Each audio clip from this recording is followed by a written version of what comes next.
दुष्काळ दोन प्रकारचे आहे, ओला दुष्काळ आणि कोरडा दुष्काळ. आणि अशा परिस्थितीत देव म्हणतो पेरणी करा. कधी ऐकलं नाही? दुष्काळामध्ये पेरणी करा, दुष्काळामध्ये पेरणी करा. दुष्काळ म्हणजे पाण्याचा दुष्काळ म्हणजे सगळीकडे चिखल चिखल चिखल, सगळीकडे पाणी, सगळं नष्ट झालं, सडलं. आणि अशा परिस्थितीत मौल्यवान बियाणं घ्या आणि त्याच्यात पेरा. कोरडा दुष्काळ म्हणजे सगळीकडे जमीन तडकली आहे, ऊन आहे, रखरखत ऊन आहे, पाण्याचा थेंब नाहीये. आणि अशा परिस्थितीत मौल्यवान बीज तिथं पेरा. शॉक बसतं, आश्चर्य वाटतं. कसं शक्य आहे? दुष्काळामध्ये त्या मौल्यवान धान्याची, जे दुष्काळ ते मूठभर धान्य इतकं महत्वाचं असतं, त्याच्या दोन भाकरीने एक दिवस तरी 2 दिवस तरी जगता येईल असं ते धान्य घ्यायचं आणि त्या जमिनीमध्ये पेरायचंय. आणि देव सांगतं दुष्काळात पेरणी करा, उत्पत्ती याचा 26वा अध्याय.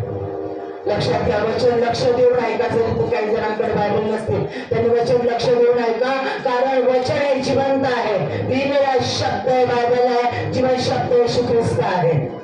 लक्षात घ्या, हे वचन कार्य केल्याशिवाय परत पाठीमागे येत नाही. म्हणून वचन ज्या वेळेला आम्ही ऐकतो त्याच क्षणाला ते आमच्या जीवनात कार्य करायला सुरुवात होतं. त्याच क्षणाला वचन आम्ही ज्या वेळेला ऐकतो त्याच क्षणाला त्यावेळेला ते आमच्या जीवनात कार्य करायला लागतं. उत्पत्ती याचा 26वा अध्याय 1 ते 6.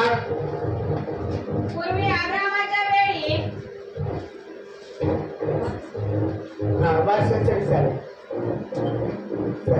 पूर्वी अब्रामाच्या वेळी दुष्काळ पडला होता, तसाच दुसरा दुष्काळ आता देशात पडला.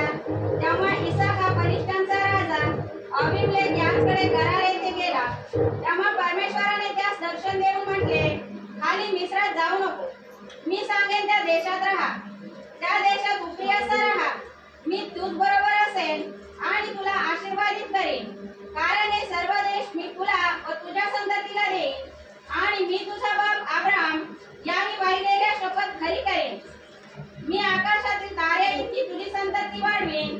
हे सर्व देश तुझ्या संततीत देईन आणि पृथ्वीवर सर्व राष्ट्रे तुझ्या संततीच्या द्वारे आशीर्वादित होतील. कारण अब्रामाने माझा शब्द मानिला, माझे सांगणे ऐकले, माझ्या आज्ञा, माझे नियम व माझे कायदे पाळिले. तेव्हा इसाक गरारात वस्ती करून राहिला. परत एकदा मी वाचते, लक्ष देऊन ऐका. पूर्वी अब्रामाच्या वेळी दुष्काळ पडला होता. अब्राम होता, अब्राम देवाचा विश्वासाचा पिता म्हटलेला, त्याच्या वेळेला दुष्काळ पडला. तसा दुसरा दुष्काळ आता देशात पडला. तेव्हा इसाक आपला फलिष्त्यांचा राजा होता. इसाक कोण होता? अब्रामाचा मुलगा. अब्रामाचा मुलगा इसाक हा फलिष्त्यांचा राजा अबीमेलेक याच्याकडे गरार या देशात गेला. दुष्काळचा पडलेला होता गरार मध्ये. तिथे गेला तेव्हा परमेश्वराने दर्शन दिलं स्वतः. आणि दर्शन देऊन त्याला खाली म्हटलं, खाली मिस्रात जाऊ नको, मी सांगेन त्या देशात राहा. मी सांगेन त्या ठिकाणी म्हणजे ह्याच गरार देशामध्ये राहा. त्या देशात उपरी राहा. कसा राहा? उपरी म्हणून राहा. मी तुझ्या बरोबर असेल आणि तुला आशीर्वादित करेन, कारण हे देश मी तुला व तुझ्या संततीला देईन. आणि मी तुझा बाप अब्राम याच्याशिवाय मी शपथ खरी करेन. ती आकाशातील तारे इतकी तुझी संतती करेन. मी आकाशातील तारे इतकी तुझी संतती वाढवेन. हे सर्व देश तुझ्या संततीला देईन आणि पृथ्वीवरील सर्व राष्ट्रे तुझ्या संततीच्या द्वारे आशीर्वादित होतील. कारण अब्राहाने माझा शब्द पाळला. माझे ऐकणे, माझे सांगणे, माझ्या आज्ञा, माझे नियम, माझे कायदे त्याने पाळले. तेव्हा इसाक गरारात वस्ती करून राहिला. आता इथे त्याने आज्ञा पाळली. अजून आपण पुढचं वचन वाचणार आहोत 12-14. त्याच्यामध्ये म्हटलंय, इसाकाने त्या देशात म्हणजे गरार या देशात, फलिष्त्यांचा देश गरार या देशात धान्याची पेरणी केली आणि त्याला त्याच वर्षी मुबलक म्हणजे 100% 100 पट पीक मिळालं. आणि परमेश्वराने त्याचे कल्याण केले आणि देवाने त्याचे कल्याण केले. तो थोर झाला आणि उत्तरोत्तर उत्कर्ष पाहून मोठा संपन्न झाला. तो कळप, खिल्लारे व पुष्कळदार दासी यांचा धनी झाला. तेव्हा फलिष्ती लोक त्याचा हेवा करू लागले. तेव्हा पलिष्ठी लोक त्याचा हेवा करू लागले. माझ्या प्रियानं दुष्काळ म्हणजे काय? दुष्काळ मी तुम्हाला सांगितलेलं, दुष्काळ दोन प्रकारचा आहे, ओला दुष्काळ आणि कोरडा दुष्काळ. ओला दुष्काळ जरी आला तरी तीच स्थिती आणि कोरडा दुष्काळ आला तरी ती स्थिती. स्थिती कशी? भयान स्थिती म्हणजे प्रत्येक वस्तूची, प्रत्येक गोष्टीची कमतरता, अन्नाची कमतरता, पाण्याची कमतरता, खाण्याची कमतरता, फळफळांची कमतरता. ओल्या दुष्काळात देखील जनावरं मरतात आणि कोरड्या दुष्काळात देखील जनावरं मरतात. ओल्या दुष्काळातही अनेक आजार येतात, कोरड्या दुष्काळातही अनेक आजार येतात. अनेक प्रियजन दगावली जातात. दुष्काळ म्हणजे भयान. सर्व उत्तम गोष्टींचा, आवश्यक असणाऱ्या वस्तूंचा, आवश्यक असणाऱ्या सर्व गोष्टीचा तुटवडा म्हणजे दुष्काळ. आवश्यक असणाऱ्या गोष्टींचा अभाव, त्या प्राप्त न होणे, त्या न मिळणे म्हणजे दुष्काळ. जे आम्हाला आवश्यक आहे, जे आम्हाला गरजेचं आहे, जी आमची अपेक्षा आहे, जे आम्हाला अत्यंत निकटीचं आहे, ज्याच्यावर आमचं जीवन अवलंबून आहे, ते आम्हाला प्राप्त न होणं आणि आमचं जीवन जगणं खतऱ्यामध्ये येणं, भयान परिस्थिती येणं, आमच्या जवळच्यांना आम्ही वाचवू न शकणं, स्वतःला वाचवू न शकणं म्हणजे दुष्काळ आहे, म्हणजे दुष्काळ. आणि सगळ्या उणिवेचा कहर, सगळीकडे नाश, हाहाकार, कोणी कुणाला जुमानत नाही, कोणी कुणाला मदत करायला धावत नाही. कारण मलाच कमी पडलं, हा दुष्काळ किती असतो त्याला काही अंत नसतो. तो कालावधी निश्चितपणे कुणाला माहिती नसतो. तो कालावधी कधी संपेल याची काही खात्री नसते, संपल की नाही माहित नसतं. त्याच्यामुळं कोणी कुणाला मदत करायला तयार नसतं. या दुष्काळामध्ये सगळ्या चांगल्या भावना, प्रेम, सहकार्य, मदत, अनुकंपा, करुणा, ह्या सगळ्या गोष्टी बाई माझं तान्य लेखन. शेवटी अशी परिस्थिती येते, मागणी जवळ आलं, जोपर्यंत पाणी आहे आपलं कमरेवर घेतलं, कमरेपर्यंत आलं, खांद्यावर घेतलं, खांद्या जायला लागलं, त्यावेळेला तिने बाळ घेतलं, तिने स्वतःच म्हणून. प्रत्येक मानव असा आहे. आणि दुष्काळ अतिशय भयान, दर्दनाक,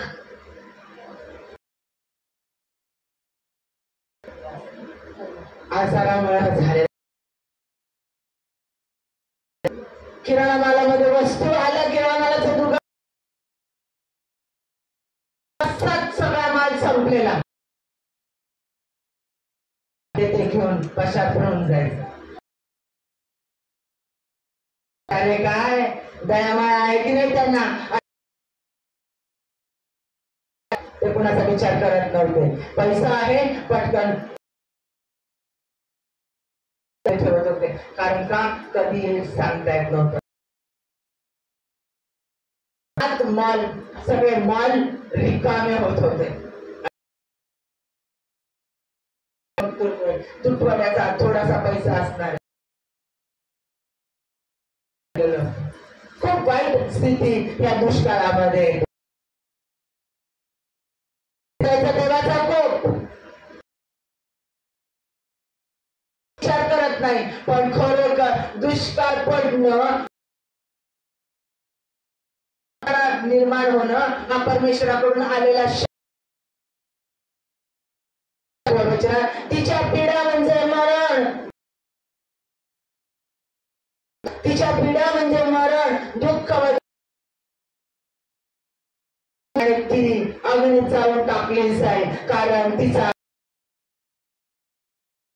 वाण आहे. म्हणजे दुष्काळ परमेश्वर देखील आमच्या जीवनामध्ये दुष्काळ आणतो. स्तोत्र संहिता 105 दुष्काळ आणला आणि त्यांचा अविधी तोडून टाकला.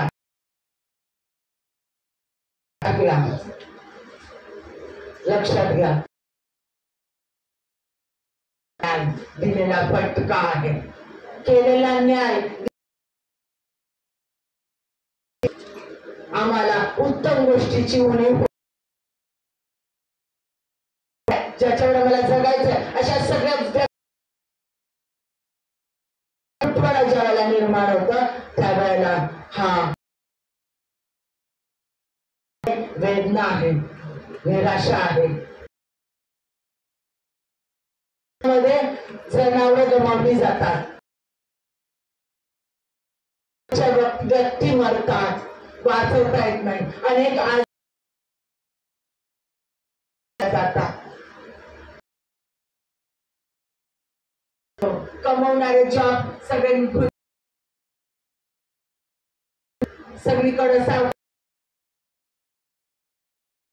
सगळं आहे ते नाही. दुष्काळामध्ये येते. दुष्काळामध्ये कुठे पैसाच नाहीये, वस्तूच काही बनवायच्या नाहीये, सगळीकडं करत नाही, कोणी कुणाला ओळख देत नाही. 24 मध्ये म्हटलंय, तुझ्या डोक्यावरचे आकाश पितळेसारखे मी तुला देणार नाही, असं शासन मी तुला देईन. तुझ्या लोखंडासारखी होती, परमेश्वर तुझ्या देशावर मातीची वृष्टी करेल व तू परत राहील.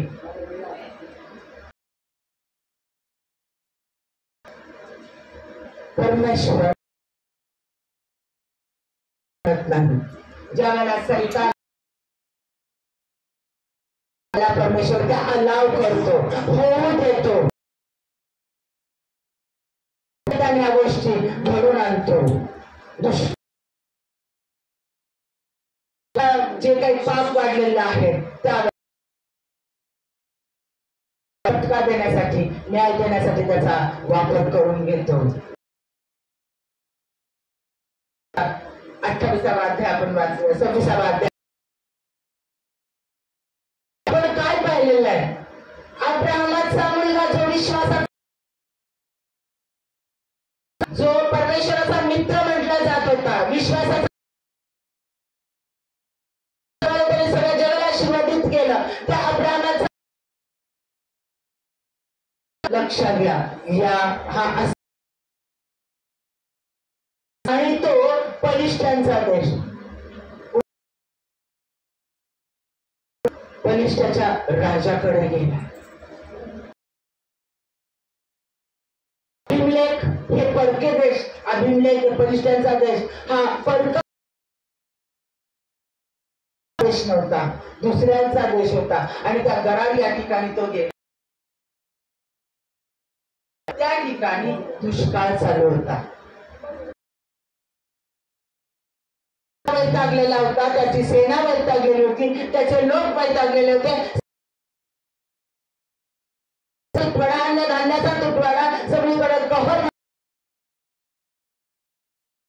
राहिलेलं नव्हतं, खाण्यासाठी त्याच लोकांसाठी जनावर नव्हती, दूध नव्हत्या. आणि हे परत त्यांच्या देशात आले. भरपूर नोकर चाकर आणि ते सगळे घेऊन, आणि त्याच जवळ, त्याच देशाच्या जवळ, जो अमेरिकेसारखा, आज आपली अमेरिका कशी म्हटली जाते, सगळा पैसा त्या ठिकाणी दुष्काळ नाही, दूध मध आहे, जनावर आहे,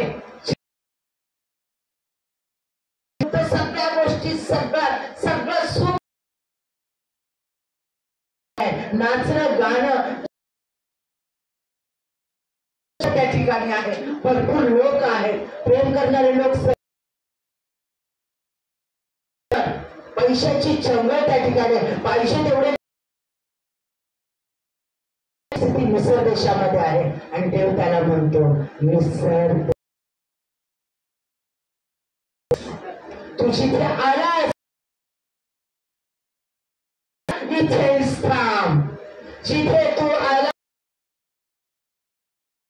जिथे दुष्काळ आहे, जिथे कमतरता आहे, जिथे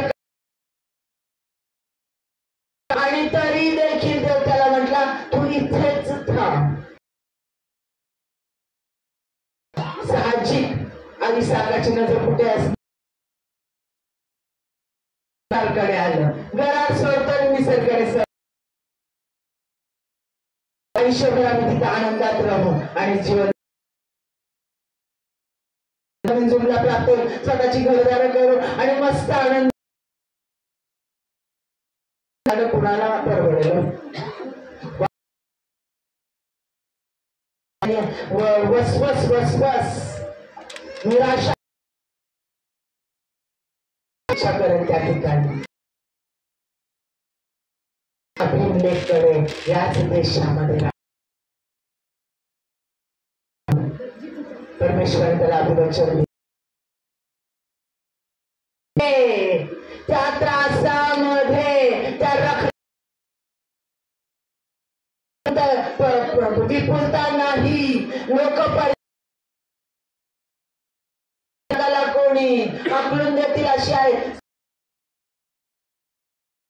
कोण हाकलून देणार त्याचा हे, आणि तिथं देवाने त्याला वचन आदेश मी तुला दे, राहताना कसा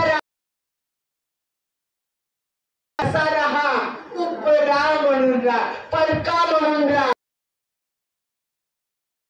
तू उपरा परदेशी आला असा म्हणून राहा, मग मी तुला आशीर्वाद देईन, मग मी तुझ्या सगळ्यात मध्ये मी आशीर्वादित करेन. त्याच ठिकाणी त्याला सांगितलं तिच्याद्वारे मी सगळी राष्ट्र आशीर्वादित घेतो. आपण आशीर्वादित लोक का आशीर्वाद दिलेला होता की तुझ्या संतांनी आशीर्वाद, अरे ज्याच्या बापाने देवावर आणि वेदीवर ठेवलं, देव म्हटलं तुझ्या लेख त्याचा वध त्याने वेदीवर कर. त्यानं परमेश्वराला दिला तो घेतलेला हिस्सा परत आशीर्वाद म्हणून अब्राहम आणि त्याच्या संततीच्या द्वारे मी सगळ्यांना आशीर्वाद वंशामध्ये आणि सगळ्या दाविदाच्या वंशात आशीर्वादित झालं. आज आपण त्याचे स्पिरिच्युअल इस्रायल आहे की आपण स्पिरिच्युअल इस्रायलाइट्स म्हटलं जातं. स्पिरिच्युअल आपण कोण आहोत? भारताचे लोक आहेत. आम्हाला भारताचा सगळ्यांचा आहे आणि महाराष्ट्रात असणारे सगळे आमचे लोक आहेत. कारण येशू ख्रिस्त नाही, लक्षात घ्या, कुठेही बायबल मध्ये लिहिलं आहे हे कोण लोक आहे असे अंतुकियात म्हणणे ख्रिस्ताला अनुसरणारे, म्हणून त्यांना ख्रिस्ती नाव पडलं. देवादिदेव परमेश्वर तो देव आहे. धर्म मानवाने स्थापन केले. प्रेषितांची कृत्ये माझ्या प्रियांनो लक्षात घ्या,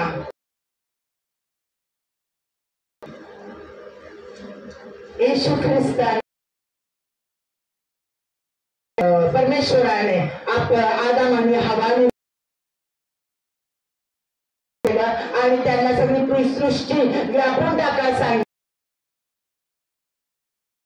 त्याच्या काळात येऊन दहाव्याच्या काळात येऊन आज्ञा दिलेली त्या अब्रामाला, आदामाने हवेने ती आज्ञा मोडली, ते वेगळे झाले. आणि म्हणून परमेश्वराने दिला आणि येशू ख्रिस्ताने आमच्यासाठी प्राण, आणि तिसऱ्या दिवशी तो परत उठला आणि स्वर्गात चढला. तो आम्हाला घेण्यासाठी आम्हाला त्याने दिलेला आहे. ज्यावेळेला देव आहे मी कबूल करते. तिसऱ्या दिवशी परत उठला आणि मला घेण्यासाठी माझ्या अंतकरणात तू हे ज्या त्याचा पवित्र आत्मा आमच्या अंत तर ख्रिस्त आमच्या मध्ये जातो. ही विश्वासाची कृती आहे, म्हणजे पवित्र आत्म्याच्या नावात कशी आहे. आणि आता मी आहे, मी जगत नाही तर ख्रिस्त माझी कृती, मी जगत जाहीर फॉलोवर होत आहे. आज जव्हार राफा सामर्थ्याचा देव येशू ख्रिस्त अनंताना करणार. ज्याला मी त्याला तारणारा देव म्हणून स्वीकार. लक्ष द्यायचं, येशू ख्रिस्त कुठे राहतो? मुलांचं लक्ष आहे का?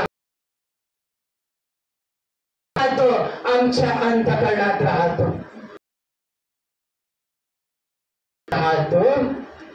त्यावेळेला आमचा जो असतो. माझ्या प्रियानो ही विश्वासात नाही, आम्ही त्याचे आणि तेच आम्ही त्याची सुरुवात पुत्र पवित्र आत्मा नासू येशूच्या नावात त्यांना फॉलोवर्स करतो, ना की धर्मस्थापन करण्यासाठी तो आलेला. क्लिअरली वाचा, ते जिवंत देव सर्व सृष्टीतील प्रत्येक आहे त्यांच्यासाठी आमचं अंतःकरण कळ. जगाचा निर्माण करता देव तो राहतो, म्हणजे त्यानं आजूबाजूला दिसणारे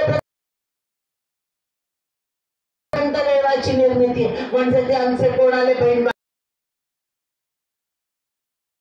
पाहिजे, त्यांना सत्य समजलंच पाहिजे. आणि आमच्या प्रत्येकाचं कर्तव्य आहे. हाच माझा एकमेव देव, तो माझ्यात राहतो. आणि या ठिकाणी आपण बघतो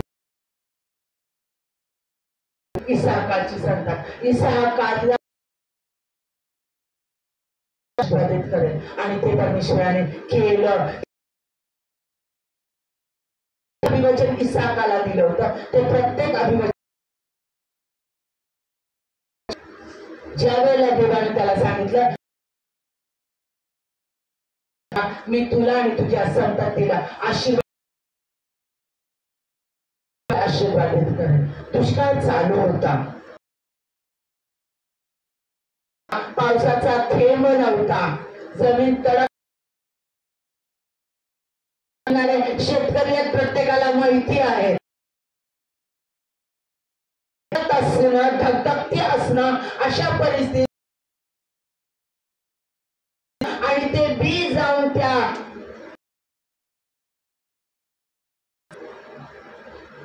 लक्षात घ्या, विश्वासानं तिथून हल्ला नाही आणि देवाच्या वचनावर त्यानं विश्वास ठेवला.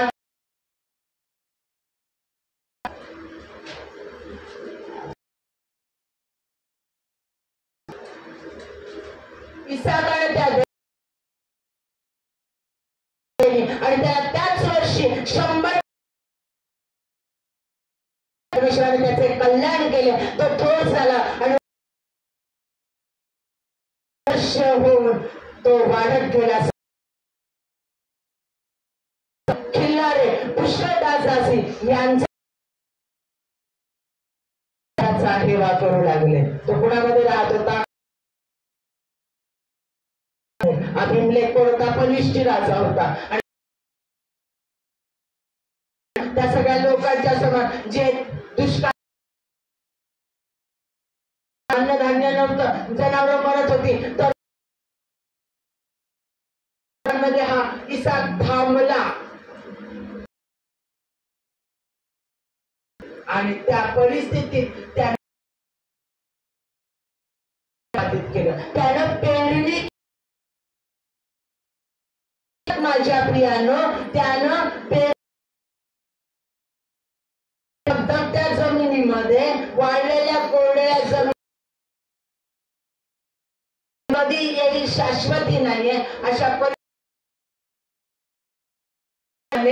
त्या गरम जमिनीत आणि त्याला पीक दिलं परमेश्वरानं. किती दिलं? 40 पट नाही, 30 पट नाही, 60 पट. आणि अशा परिस्थितीत पाणी नसताना त्याची वाढली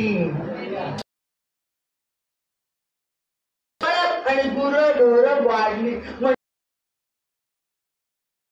भरपूर असे पिल्ल झाले. त्याच्या दासदासी वाढल्या, त्यांची जनावर होते,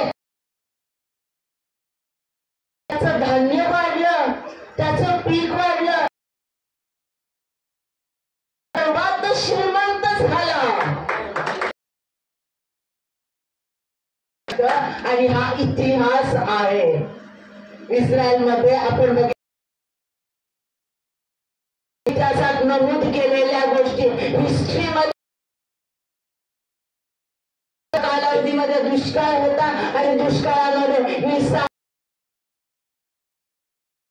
तो कसा राहिला? उपरी राहिला, परदेशी राहिला, हक्क गाजवला नाही.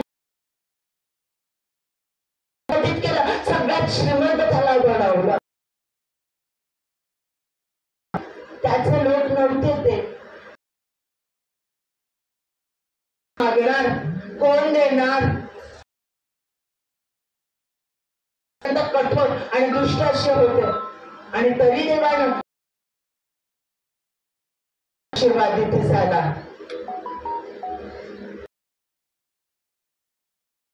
भयान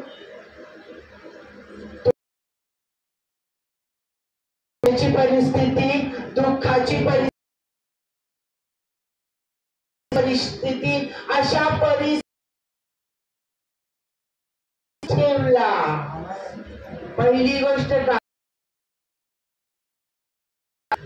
आणि त्याचं फळ त्याला प्राप्त झालं म्हणजे परमेश्वर. आजही आपण इस्रायल राष्ट्रामध्ये पाहत आहोत, ते विश्वासू, ते देवाचे पुत्र कन्या आहोत. लक्षात घ्या, त्याने विश्वास ठेवला, भरोसा ठेवला. विश्वास म्हणजे काय? न दिसणाऱ्या गोष्टी. ही गोष्ट दिसत नाही, होईल का नाही माहिती आहे, पण मला खात्री आहे न दिसणाऱ्या गोष्टीबद्दलचा भरोसा, ही गोष्ट दिसत नाही. भरपूर पीक आलेलं, दुष्काळ, रखरखत ऊन, पाण्याचा थेंब नाही, प्यायलाच नाही, कुठेही नव्हतं पाणी. विश्वास, काय विश्वास? 100 आशीर्वादित करेन, हा देश मला देईन, मी उपरा परका म्हणून नम्र राहील, देव मला आशीर्वादित करेन. त्यानं विश्वास ठेवला आणि विश्वासाने 2 गोष्टी आपल्याला करायच्या. आज देव आम्हाला, आणि दुसरी गोष्ट म्हणजे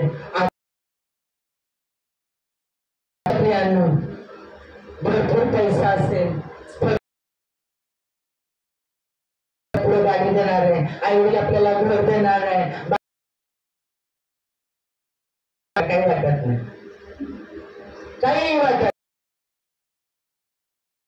म्हातारी झालेली आहे, हातपाय लटपट नाही, खिशात स्वतःकडेच अन्न नाहीये, बाळा जेवण दे रे, बायकोला.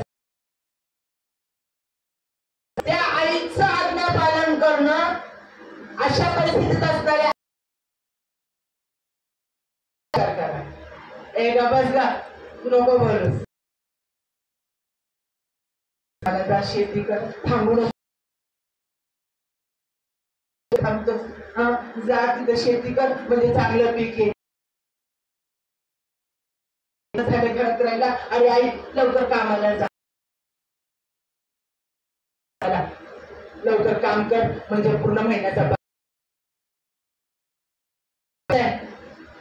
बघितलं ना, तुमची आई माझ्या घरात शिकवते, मी ऐका तिचं, ऐका. मी कशाला जातो, मी कशाला ऐकतो?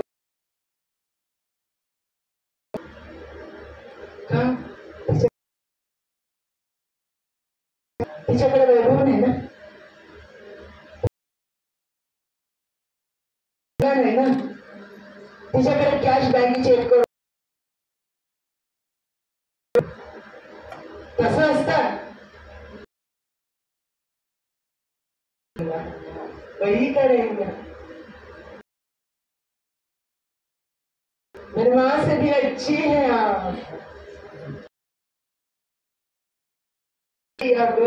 किती किती माझी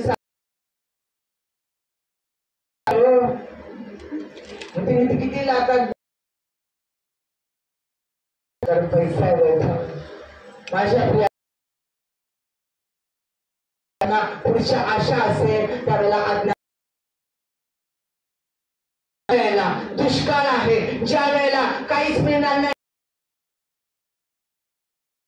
सगळं जळालेलं आहे, काहीच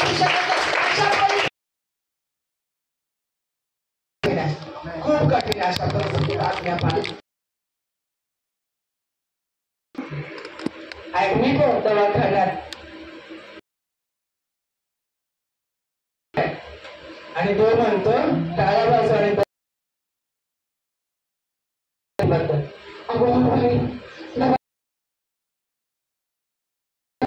मी प्रार्थना करते,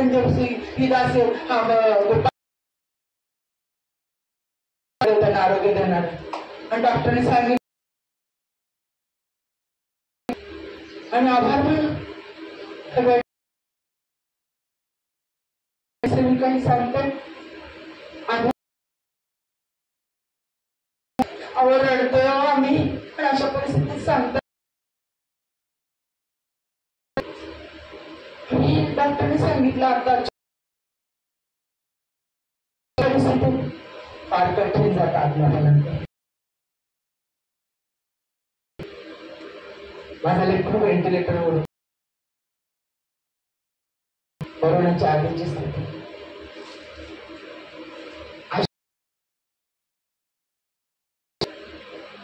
10 वाजता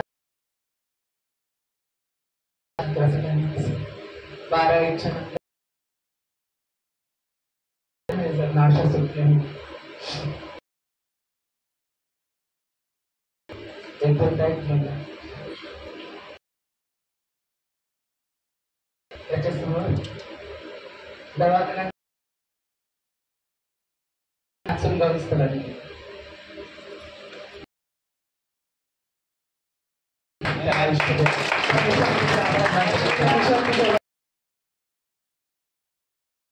धन्यवाद करत माझा पोरगा माझ्याकडे बघत होता. मग मी उभं राहून धन्यवाद करतो उड्या मारून. पण त्याच्या हातातून दोन आयुष्य शक्य करणारा जिथे काहीच दिसत नाही, जिथे परमेश्वर मागत आहे त्यावेळेला परमेश्वर आज्ञापालन.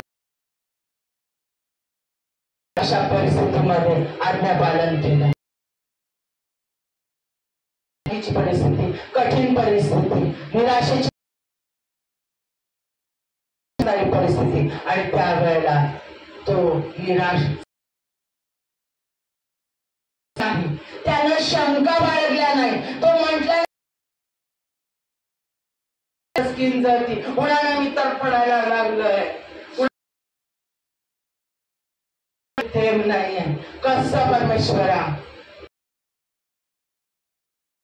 नाही, शंका घेतली नाही, निराश झाला नाही, त्याने शांत राहिला. मिस्त्री लोकांच्या दूध, मध, पैसा, सगळं नाच गाणे, सगळं सुफलता हिरवळ सगळं दिसत असताना अडचणी देवाची आज्ञा ऐकून तो त्या ठिकाणी त्यानं कष्ट केले. त्या ठिकाणी त्याने अंदाज देखील बांधला नाही. तर असं येईल का? काही अंदाज केला नाही. देवाने संपन्न करायला तुला भरपूर पीक देईल आणि त्याने विश्वास ठेवला. विश्वासाने डायरेक्ट बाकीचा त्याने काही विचार केला नाही. काळात पेरणं म्हणजे काय? कांदव नाही का? मी अनुभव आहे की मी दुष्काळात पेरणारी उभी राहिली. ज्या परिस्थिती नाही त्यावेळेला आम्ही पेरतो. करून आम्हाला आशीर्वाद देतो. बहुत करून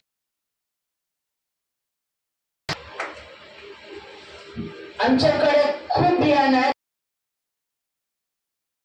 गोष्टी उत्तम आहे. त्यावेळेला पेरणं खूप साधं आहे. 1000 रुपये त्यातले 1,00,000 आहे, काहीच वाटत नाही. ज्याला खूप आहे, भरपूर बियाणं आहे,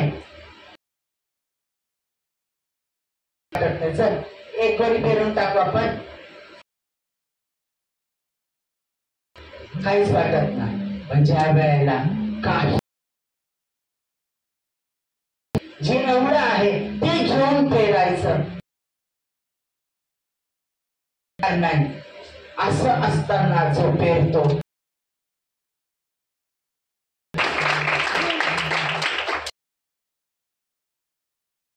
पैसा मी माझ्यासाठी वापरू शकते. माझ्या तो पैसा ज्यावेळेला मी देवाच्या कार्यासाठी, मी इतरांसाठी मी ज्यावेळेला तो पैसा वापर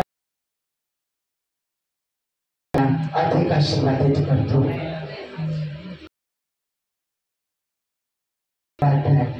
12 आणि 14 परत वाचू. इसाकडे आणि त्याला त्याच वर्षी 100% तो थोर झाला आणि उत्तरोत्तर उत्कर्ष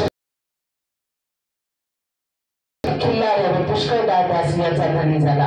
तेव्हा पौष्टिक ज्या वेळेला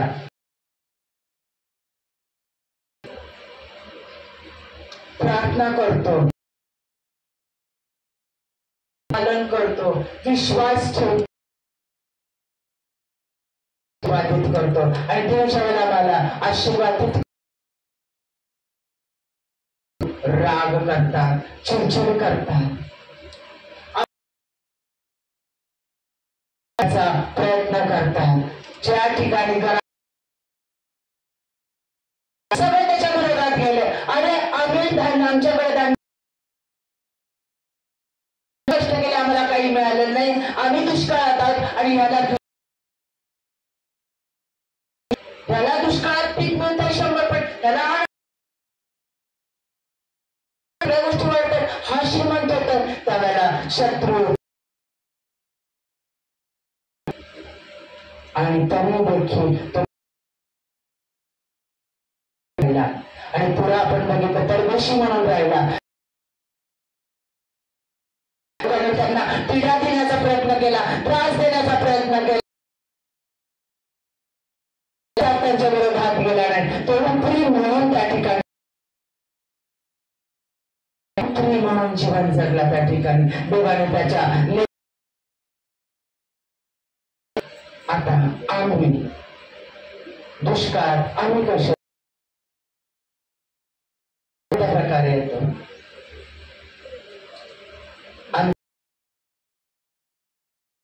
बाजूला जातात, आमचे चांगले असणारे लोक हसून खेळून आमच्याकडे पैसा होता आम्हाला नाकारतात, आमच्यापासून मागं पळतात. कार्य करतो त्यावेळेला लोक आमची निंदा करतात, आम्हाला नावं ठेवतात, जातात, आम्हाला प्रेमाचा प्रीतीचा कळवळा तुटवाडा पडतो, दुष्काळ पडतो, पैशाचा नाही आहे, कर्ज आहे, घरातली परिस्थिती वाईट आहे, आमच्या हार्टचा प्रॉब्लेम आहे, बीपी प्रॉब्लेम आहे, शुगर प्रॉब्लेम आहे, स्किन भांडणं करतायत, घरामध्ये डिवोर्स प्रकरण होत आहेत, पोरगाकडे सून आणत नाहीये, सतत भांडणं चाललं, पटवून घेत नाही, शेजार बाजारची पटवून घेत चालली, प्रॉपर्टीची भांडणं चालली आहे, सगळ्या गोष्टींचा त्रास, ज्या व्यक्ती हवे असणारे लोक त्या सगळ्या त्यावेळेला देव म्हणतो थांबून राहा, थांब आणि बघ मी तुला आशीर्वाद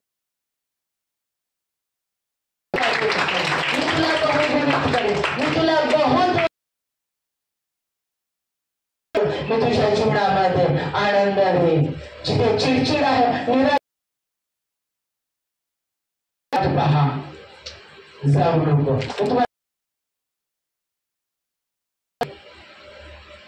एक अतिशय बुद्धिमान देवाची स्त्री आहे, पास्टर म्हणून कार्य करते, प्रीचिंगला सगळ्या गोष्टीला पैसा 57 वर्षाचे असताना 1 वर्ष रिटायरमेंट करायला तेव्हा जॉब नाही, इंटरनॅशनल सगळ्या बाहेर टीचर्स लागतात.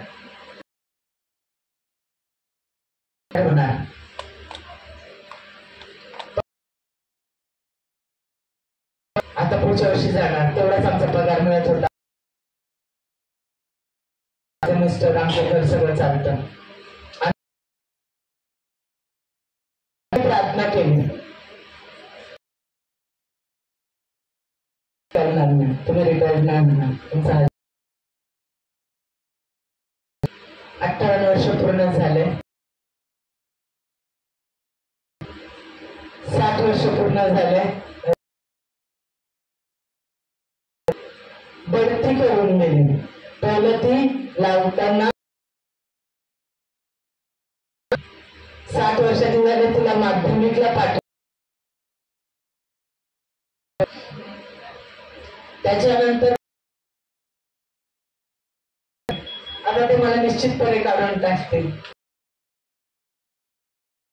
11वी आणि 12वीला 7 वर्ष झाल्याच्या नंतर माझ्या अजूनही रिटायर केलेलं नाही, बनवलेलं आहे. वयस्कर 67 वर्षातली आहे. दुष्काळाची स्थिती आणि तरी देखील ते कामाला जात आहे. सगळ्यात जास्त सगळं त्याच्या डिपार्टमेंटचं जागतिक स्कूल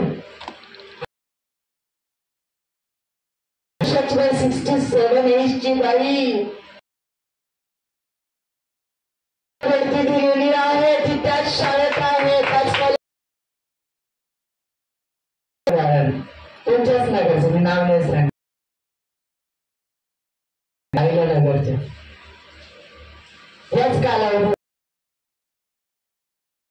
होणार आहे. ह्या वर्षी 58 वय आहे माझं. पैसे नाही, काही नाही, हेच आमचं सर्वस्व होतं. करणार नाही, फक्त कुरकुर थांबायचं नाही, बिलकुल म्हणायचं नाही. 40,000 रुपये पगार झाल्यानंतर आणि तुम्हाला 2 लाख रुपये की परत आपल्याला आणि आम्ही रिटायर होणार नाही. मी कंटिन्यू काम करेन. आज ते 70 वर्षाचे आहे, रिटायर झालेले नाहीये. 40,000 त्यांचा पगार वाढलेला नाहीये कंपनीत आहेत, परंतु मला मागच्या 3 दिवसापूर्वी टाकलं, आता नाही झालं, आता बस झालं. आणि मी त्यांना म्हटलं नाही जायचं तुम्ही कामावर, काय होत नाही, तुम्ही काम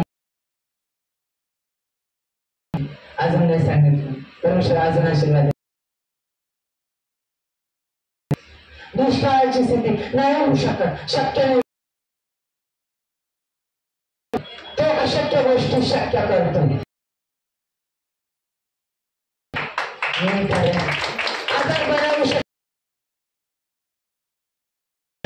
पालन कर, थांबून राहा, धन्यवाद कर, माझ्या लोकांसाठी आनंदाने राहू नकोस. परमेश्वर कार्य करत आहे.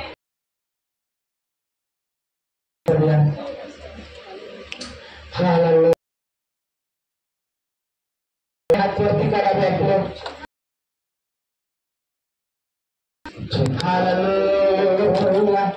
बंद सगळ्यांचं स्थिर आणि शांत. हाल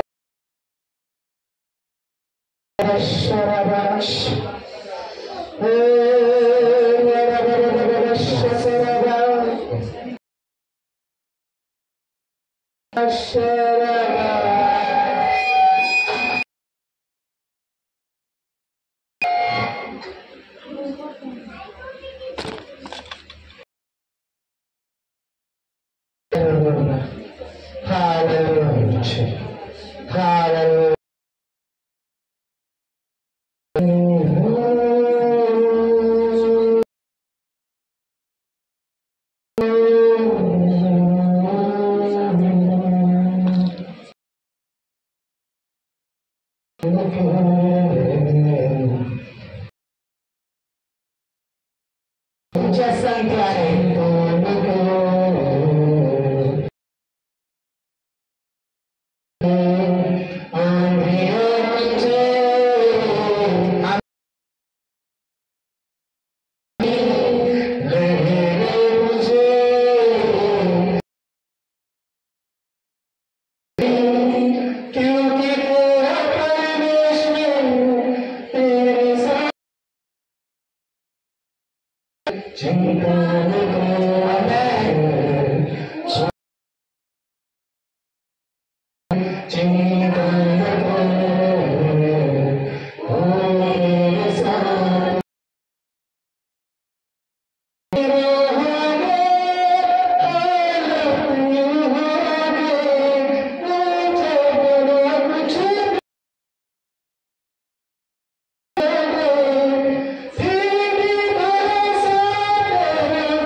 Hallelujah.